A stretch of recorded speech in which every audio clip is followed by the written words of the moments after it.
Oh, well, that is probably a combination of German, Austrian, and Australian.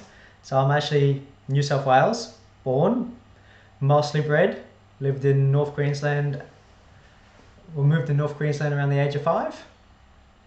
And yeah, it's just I have a German mum, Austrian father, and my neighbours were Australian, and they were the people I interacted most with. Did you say your neighbours were Australians? So your parents are German and Austrian, but did you say your neighbours were Australian or Austrian? Australian. Let's get cracking because so we have here Paul Sandner. Now this guy's an absolute gem. He's a legend. I've known this gentleman for a very very long time. And look, we've gone ins and outs in terms of like doing some speaking about business in relation to the things that he used to do in the strength and conditioning and the fitness space. And now he's gone full circle and he's gone back to I think. Really what's been your passion ever since that I've known you anyway, Paul, which has been your kids. And now you've really kind of focused on how you can be the best parent and now how you can help other people become an amazing dad and parent as well. So did you want to give yourself a little bit of an intro and give us a little bit of a 411 in terms of how you've gone from where you were to where you are now? Yes, I'd love to. You, you probably summarized it pretty well. So yeah, started my own business pretty much shortly after having my son. Some people might have called that crazy. To be honest, I was also in debt. Starting a business at that time was probably... I remember when I hired my first business coach, and 12 months after hiring him, I told him my actual situation. And he said, I would have not let you join the program and pay me money if I knew that. So, but it worked out, and I think it's just anyone can do it. Started my own business because I wanted more time with my son. I was working for someone else. I absolutely hated it. And yeah, I moved into the strength and conditioning field. I was already very athletic myself, into competitions, and I guess that's where it all started.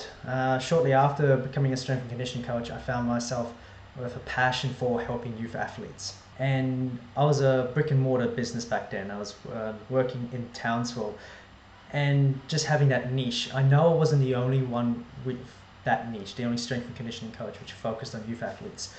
But something made me different to the others. The others were very technical and probably better strength and conditioning coaches than what I was.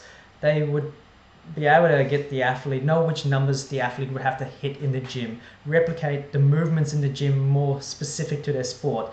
Not saying I didn't do any of that, but I found that yeah, my athletes did get stronger and there was an improvement in their sport to begin with. But what always seemed to let athletes down, whether they're my athletes or another athlete, was their relationship with their other coaches. Maybe it was their sport specific coach or the relationship they had with their teachers at the time, their schoolwork, their relationship they had with their parents at the time. And they could be the most strongest, fastest athlete outside of an event and in the event, with the stress of the event as well, with any other stresses, whether it's school stresses, the stresses of family relationships, that would have the greatest effect. That would really play out, is probably the better words. How did you come to the decision where you were like, cool, well, look, I think that I need to change. I need to do something different.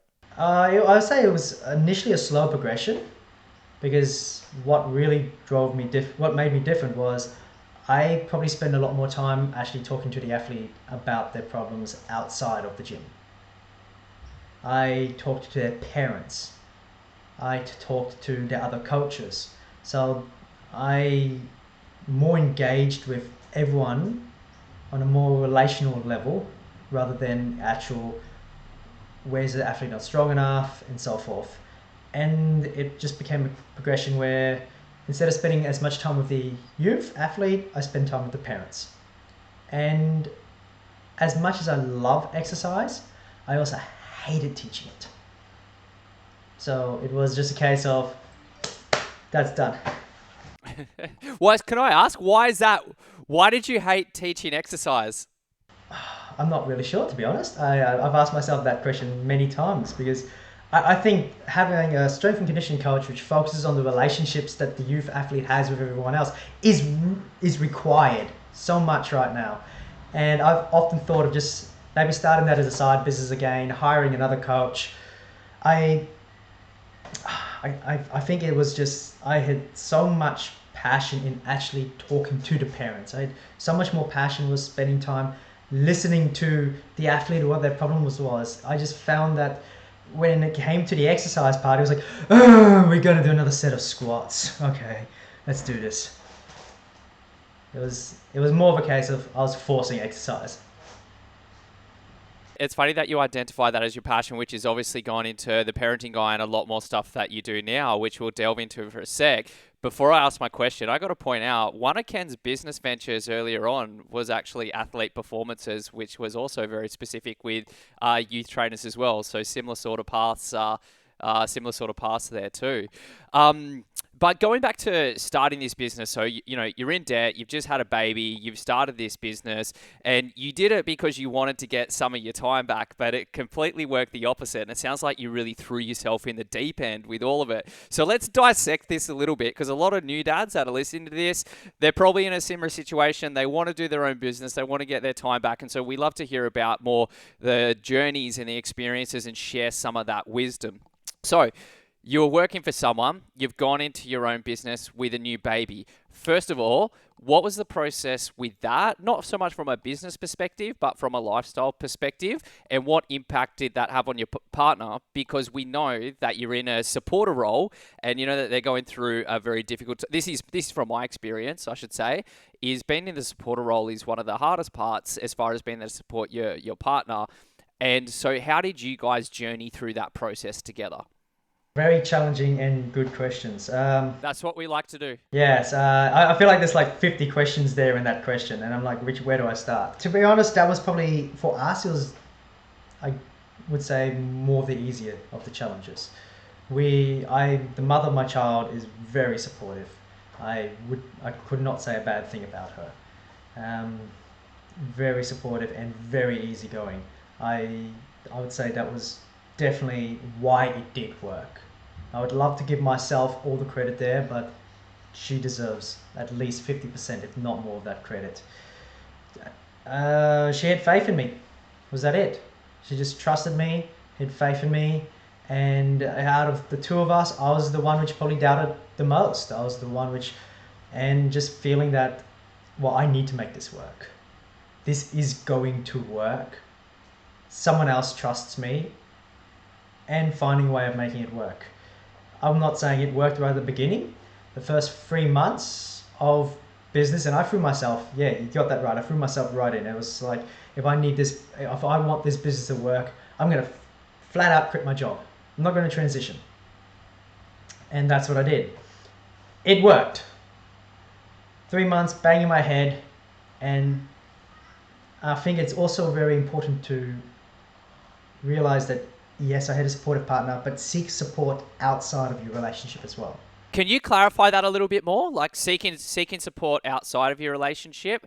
What can you break that down a little bit? I would say that's going to looks a little bit different to everyone, but I will do my best in that. Whether that is relational needs, whether it is someone to listen to you as well, so you're not always just speaking to the same person. Whether it is, in my case, specific to myself, I became, at the time, best friends with one of my competitors, which may sound crazy. But that's exactly, we both felt alone. We both felt the struggles of being in a business and having to provide an income for our families and ourselves. And we worked together, bounced ideas off each other. It was funny because we also had very similar niches. How did you go from, you're doing all these amazing things and you're going through this crazy journey? Because I know today you and your partner aren't together, but you have this amazing child, right? And you guys, am I getting that wrong? No, you got that perfectly right. Yeah. Yeah. Okay, cool. I just thought you shook your head, right? So I know you and your partner aren't together anymore, and you guys are still raising this amazing child, and you're the parenting guy, right? So it's like I know they say to raise a child it takes a village. So who are the people that you've got around you to help you, and who are the people that you feel people should kind of look towards to get that external support, that help to raise a child? Oh, fantastic question. To begin with, we also have a very close relationship with my parents. So Dimitri, my son, he gets raised by me, by his mum, by my grandmother, but by his grandmother, by my mum, my dad. We also have, we keep our family close. That's one other thing that I am very grateful for. And at the same time saying that, sometimes when he's with me and I'm not actually within close proximity of my parents, I also have a family away from family. My very best friend will babysit. Her partner will babysit my son. If I have a sales call and I don't want my son with me during a sales call, for example, and I will ask them to take him and they help me. I have a babysitter as well as he goes to kindy. So whenever I'm running one of my programs and I need my son to be looked after and feel like that he's being heard, I have that one babysitter that he actually loves as well. Uh, I would actually refer to her as a family friend. She would be one of my best friends. Sometimes some of these people you will have to pay them, and in some, like my babysitter, she probably would do it for free. But I think there's also understanding that when you bring support in, you need to define where the boundaries are as well. There's times when she's my babysitter, and I will make that a very transactional relationship. Then she's also my best friend, one of my best friends. And that's when it's no longer a transactional relationship. So being able to not just finding that support, but understanding what boundaries you need to put in, so you're not just using those other people. So they can still play all the roles that they are to play in your life, in your family's life, in your children's life. Yeah, that does. And so you were training at youth, and you obviously identified that speaking with the parents, understanding more the lifestyle component of, I guess, this athlete's approach to life, this youth athlete's approach to life, and finding that's your passion. So then what was the transition of, you built this business, you obviously took on risk, you put a lot of time into it in building it up and to make it successful, to then saying, nah, that's it, I'm the parenting guy now, I'm sick of squats. I'd say the trigger was COVID was probably the first trigger. I have to give COVID the credit. The first, I moved everything online, and I wasn't willing to give up the working with youth athletes.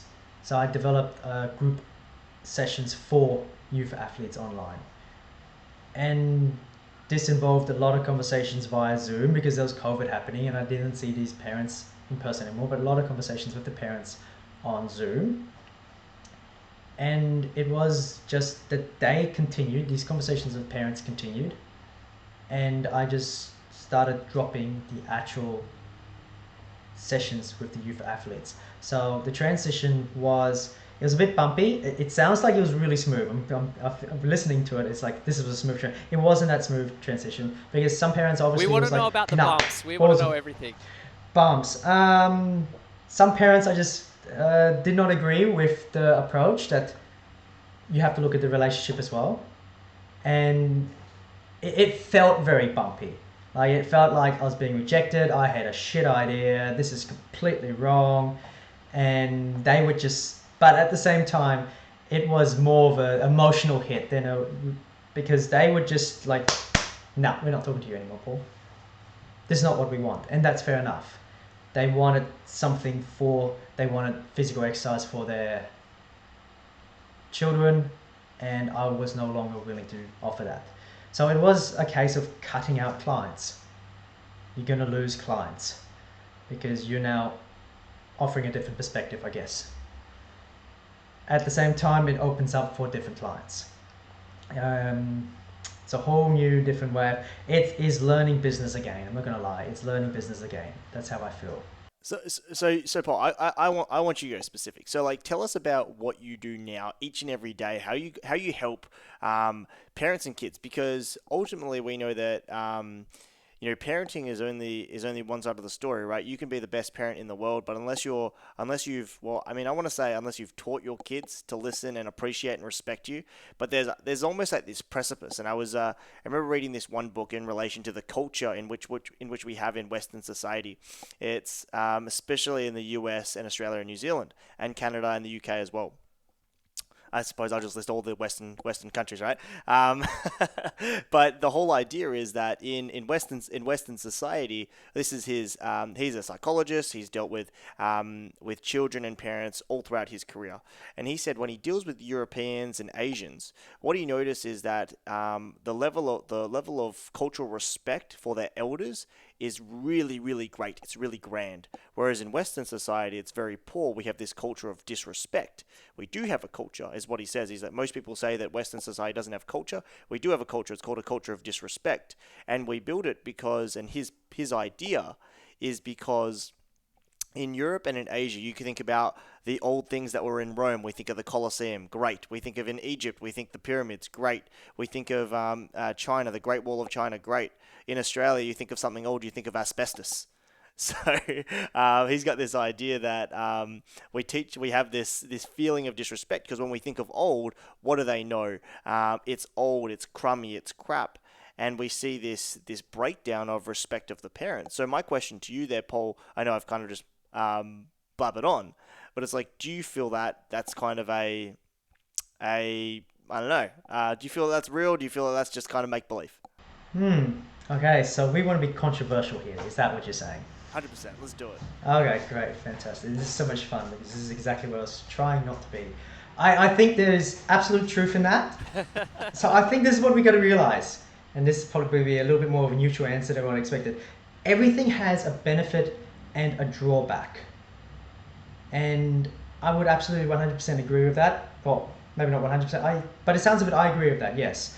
There is different, in regards to respect with the different cultures. Let's take the Asian culture just because I've been talking to a parent and a son, which actually comes from the more Asian culture. So that's fresh in my mind. There is definitely a lot more respect there. And at the same time, there is a lot more, what the son's had to learn himself was, yes, there's a lot more respect, but there's also a lot more, I guess you played a role. The dad plays a particular role. The mum plays a particular role. And we have this in our culture, in the Western cultures as well, but it's played differently, that game. Now, depending how you play that role, it depends what benefits and drawbacks you are going to get. And it may be one generation or maybe the following generation. I'm not 100% for this. We need to teach respect. I think that can be modeled by us as parents. I think understanding how to communicate. That's a good answer. I love that. I think that how to communicate to our children and how to listen to our children is where we begin more of a, because what type of respect are we looking for as well? Are we looking for this, I respect you because I will be punished, or I respect you because I genuinely respect you?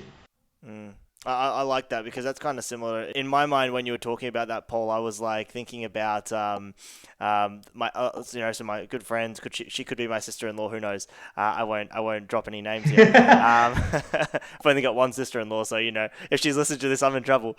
But I know like she gets she gets really grumpy, and she just like as a baby she would just spit the dummy, right? And so when her kids do it, she goes nuts at them and she's like, you shouldn't do this, you shouldn't do that. It's like, do as I say, not as I do, because I spit the dummy all the time. And the kids see her doing it because she does it to me, she does it to my wife, her parents. And it's like, your kids are just replicating what you do. So it's, I love what you say there. It's like, are you teaching them because are you showing them how to do it, or are you just telling them what to do? Because modeling is so much more important. Absolutely. And that's same with tantrums. I've seen parents just, oh yeah, I have a tantrum when my kids have a tantrum, that snaps them out of it. Yeah, it might work at some stage, but it's also teaching them that in adult life, you're not getting what you want, have a tantrum. It makes a lot of sense. Just a quick one on the culture, on the different cultures. So my wife's Malaysian, or she's half Malaysian, her mum's Malaysian. And a very typical Tiger mum, very strict upbringing. You had to play violin, you had to get straight A's, and there wasn't a lot of like emotional sort of connection, not a lot of hugging, not a lot of I love yous. And so my wife grew up and not very connected, which is kind of strange because her dad's Aussie, so that very Western sort of culture would take her to sports and all that sort of stuff, whereas her mum was the polar opposite. And she always felt like she didn't have a connection with her mum. Now, both my parents are Aussie. I didn't know what a red envelope was or what a red packet was. And when we started dating and we started receiving these red packets consistently full of large amounts of money in the mail for anything, I was like, what is this amazing culture where you get sent money all the time from your mother-in-law? And one thing that I realized is that was just her mum's way of expressing love. It's just the Chinese Malaysian culture of like, gifting money as a way of love. And I actually had to explain it to her, not long after we started dating, saying, no, your mum loves you. She was just brought up in a different way of showing that. Like when she's giving you these things, that's how she's showing love. But there was a definite disconnect. So going back to when you said there's pros and cons with that respect, I would say that that's probably a big example of pros and cons of different respect and how you connect with your kids as well. Yeah, you hit the nail on the head. Yeah, absolutely. And that when it comes to the actual Asian culture, that is what we find, the actual emotional connection, which is they almost cut it out. But at the same time, we are very, and as yeah, pros and cons. I mean, I would love to have people just hand me money all the time. Just that'd be great. But at the same time, if I'm assuming to her, it probably feels a bit empty. It does. Yes. Yeah, it does. And we are emotional creatures. When we actually one of the ways we learn, or I teach parents to communicate with their kids is through emotion first. What are you feeling? Some child psychologists will also, if you can name it, you can tame it. So how are you feeling? You're feeling angry. Are you feeling angry? We may need to lead them. We start with the emotion. But the other side to that is, as parents, we can't do that until we're willing to own whatever emotional state we're in. Like we may be feeling angry, we may be feeling frustrated, we've had a busy day at work, now we have to come home, we have to feed the kids. It's draining, and we hide that from our own kids. So to some extent we are, and when I say hide that, I mean, let me articulate this very carefully and accurately. There is a difference between owning that you're angry and expressing it out towards someone. And and quite often, and this is when a lot of parents will say, there's a lot of parents which are against smacking, as an example. So this can be a very controversial topic, but Ken wants controversy. There's a lot of parents which are against smacking. At the same time saying that, a lot of those parents have resorted to smacking their child. So when we are unwilling to actually own the emotion that we actually have ourselves as the parent, we will express that at someone. So we need to learn how to express our emotions in a healthy way. And quite often when I say this, people think, okay, if I'm angry, I need to go onto a boxing bag. That may be part of the solution. But just owning that you are angry at this point in time, you've had a challenging day, you need some empathy at that point in time, whether it is probably more likely to be from your partner at that time. At the same time, I've heard a story from a parent who's practicing empathy to his kids. Every time they have a tantrum, every time they throw something, instead of just going straight and attacking them with, you should not do this, go, are you feeling angry? Which can seem wrong to begin with. Are you angry? And making sure that they own that they are angry. It's their anger, not someone else's. And just being empathetic. Why are you angry? How does this make you feel? And I won't go into details on how you continue that, because that could go on for a whole 90 minutes. There's a skill behind it. And one day he came home and he had a hard day at work. Nothing went right. He walked in. His three kids are screaming, have an argument. being what kids do at their, they're developing their emotional maturity. And he loses it. At that point in time, he absolutely loses it. He screams at him, I cannot handle this. Can you just not do this today? And they stopped, and the second oldest one actually turned to him and said, are you okay, Dad? How can we help you? And by modeling that empathy, they had the emotional maturity to go, okay, we're going to put this aside. And when I say the middle child, she was 6, 7 years old. And she had developed the emotional maturity, okay, yes. So sometimes I know there's this, and I guess if I was trying to sum up I can't even remember what the question is, but if I was trying to sum up what my message is here is like, we often think that emotional suppression is the answer. And I guess, let's say in an Asian culture, there is a lot of emotional suppression which happens. And it's all great to also say, that's wrong, blah, blah, blah. As we said before, there's pros and cons to everything. But there's a difference between emotional suppression and emotional regulation are complete opposites. And when we go for emotional regulation, we often are attempting this emotional separation strategy. I just lost the word. Emotional suppression strategy. Yeah, it's like I have to admit, when I was growing up, my dad was really, really affectionate. My mum just was not. And obviously, coming from an Asian background. And it's not until I was in really my adult years where I really actually truly connected with my mum, because I couldn't really read my mum. She was either just mum or angry as all hell, right? Just mum or angry as all hell. I didn't understand it. And I think what you were telling me, Paul, or what you were telling us, with smacking and all those types of things, I think intention matters, right? If you have a tantrum and then you smack your kid with anger, the intention is anger, that's probably not a good idea. But if I'm giving my son, like, what's the definition of smacking, right?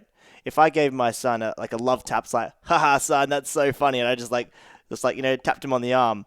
Like, if I hit him and I punched him, like, when does the intent change from a playful dad and son tussle to the intention of actually hitting, per se?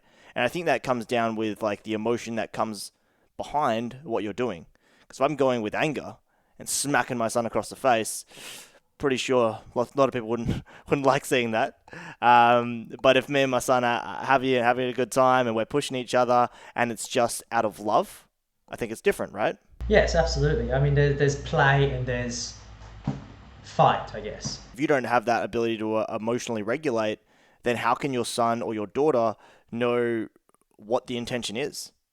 Like, I had no idea. My mum was just normal, and then she was an animal. I didn't know. She was ripping my ear, hitting me. And my mum is beautiful and an amazing woman. I don't want anyone to think my mum's abusive. She'd wash my mouth out with soap. My mum's just typically Asian, right? Like, she came up in a hard knocks lifestyle back home, and when she came here, she demanded a specific level of fear and respect. My dad gave me all the love, all the cuddles, all the I loved you, and my mum said I love you very, very seldomly. And I think it was years before I heard it. For a while, was my first international trip. I say I love you to my mum all the time, and she doesn't say it. She says because it's out of habit, not out of true meaning.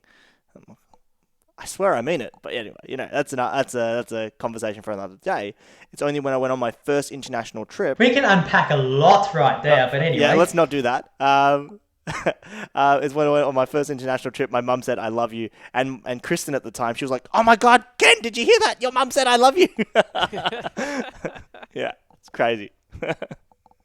Yeah, it's crazy. So with the parenting guy, with the stuff you're doing now and what you're teaching, being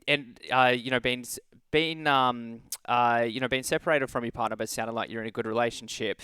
How do you balance your work life with your parenting life? So you spoke about previously, you put in a lot of time, a lot of work around having a baby. Obviously a child now. So how do you keep that work-life balance so that you can be successful at work, or, you're growing a business at the moment while still being a good parent and a present parent as well? I often get that question asked, or people tell me, I'm just trying to find the right balance. I'm trying to find the right balance. And it's almost like, I feel like that a lot of people, correct me if I'm wrong, but I feel like a lot of people I talk to, it's a case of, I either got the balance or I don't have the balance. It's like pass or fail almost in a lot of cases. Well, I would highlight that you're never going to have perfect balance.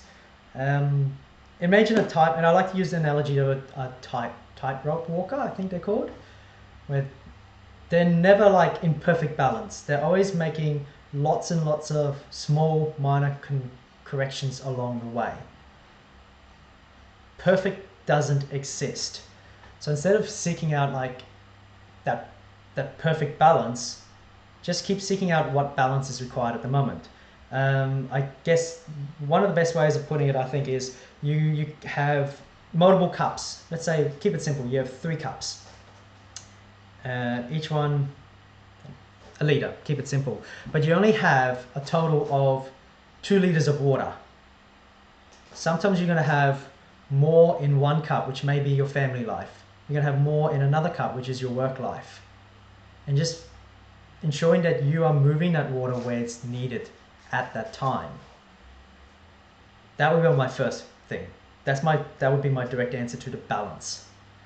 The second point I would say is there's a lot of times where we do have the water. Let's say we've put all our water in the family cup.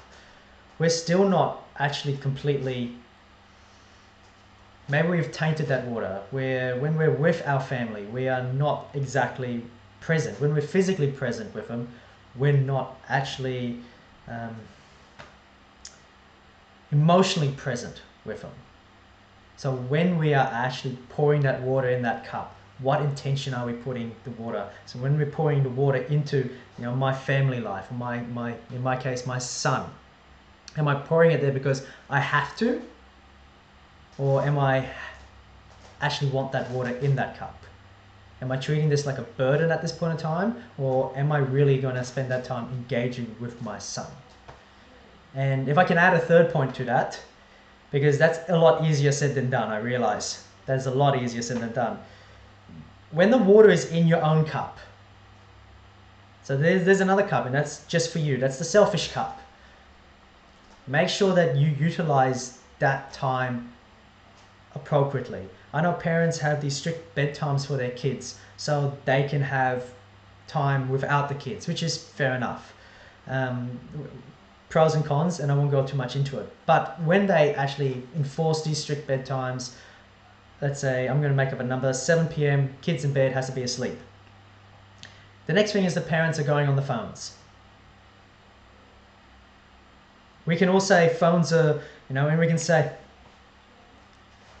yeah, anything, just, yeah. And I think it's so often we highlight the fact that, people are going on social media scrolling when they're with their kids, and that's a problem as well.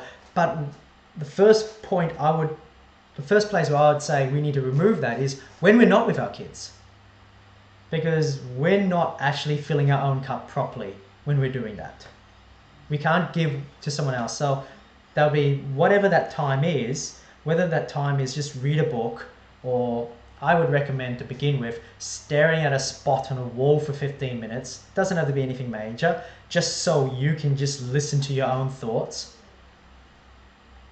And then progress, Okay, great, we're going to have for couples, we're going to designate this time for ourselves, and we can't have phones. Because you're wasting that water, and the more you're pouring that water out of your own cup onto the ground, the less you can pour that into your family, the less you can pour that into your business. So I'd say they would be my 3 points to that. Great analogy. To that balance. First, balance is never going to be perfect. Second, where are you putting that effort at the time and the intention of that effort?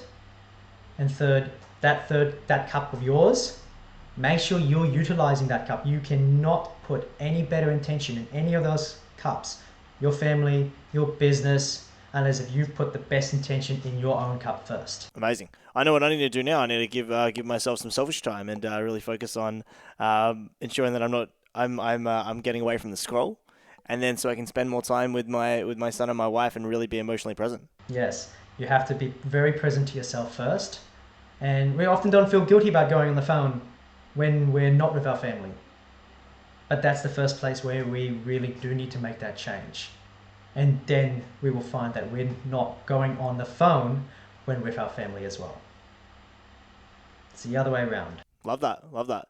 And so, Paul, look, we obviously want to respect your time, and we've been on the phone for almost 45 minutes now, and you've given us an absolute wealth of knowledge in relation to, obviously your journey going from a PT, a strength and conditioning coach, specializing with youth, and really finding what your real passion was working with kids and their relationship, and then obviously how that translates into parenthood and making sure that the parents kind of understand, I suppose, how to raise the best kids, because I think most people, I think you would agree here, Paul, most people just don't seek external support, and they don't actually have the support from their friends or family. I know Brendo, he doesn't have family over here. I mean, I'm technically family with Brendo now, right? It's funny when Shell, Brendo, myself, and Kristen go out for lunch or dinner. Looks like me and Shell are dating, and Kristen and Brendo are dating, right? That is true. That's Yeah. very, very true. But I mean, it's just so it's so amazing to hear that you really do need to seek external support, whether that be from a coach, a book, but really just having a good network of people around you to support you, your family, and your life, because we don't live in small communities anymore. We don't live in small towns, and we don't have that village available to us. But yeah, Paul, thank you so much for your time. I really appreciate it. I know Brendo really appreciates it. And look, here at Dudbub, we try to interview some really, really high-performing men doing some amazing things so that we, as dads, can selfishly be better. This is mine and Brendo's a little bit of our selfish cup, so we can selfishly be better, but hopefully inspire men to take charge of being better parents and being better dads. Yeah, thank you very much. Fantastic. And Paul, just before you go, just so people know, who specifically are the kind of people that you help, and how do they get in contact with you? People I specifically help would be parents. I tend to work with parents of primary school kids. Best way of, and they're mixed families. They're a combination of, especially nowadays, they're usually families. There is single parents out there which reach out for help as well. And in everyone's case, I'd say find support, even if it's not with a coach. Build a tribe. I'm glad you brought that up, Ken. The best way of reaching out to me would be via social media, whether that be through Instagram or Facebook, any of those pages. I like to be very transparent. I like to be very open, and either send me a message or friend request me. I generally speaking accept all friend requests to begin with. Cool. Just don't reach out to Paul in your selfish time or in family time. You make sure you do it outside of that, on the toilet, at work, whatever. Whenever you need to. Exactly. That's right. No, thank you so much for that, Paul. Really appreciate your time. No, thank you very much. It's been a pleasure. Guys.